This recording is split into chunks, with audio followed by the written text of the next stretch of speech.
All right, so I went ahead and just kind of roughly sat this in here. I haven't tightened anything down, but there's tension on here.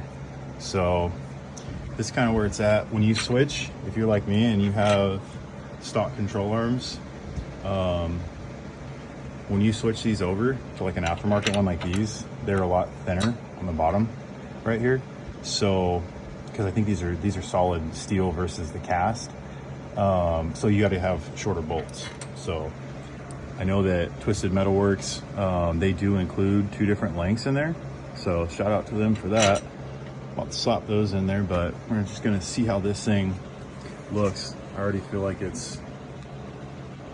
already like this a lot better. Before, when you run the 2-inch drop spindles and you have 17s, this ball joint is super tight.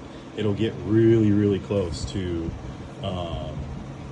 it gets really close to the rim, and then you end up having to cut this down, and I really didn't like that. Matter of fact, I can show you.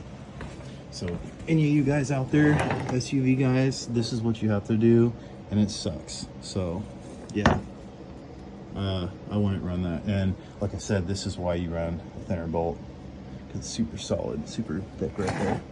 It's no longer needed.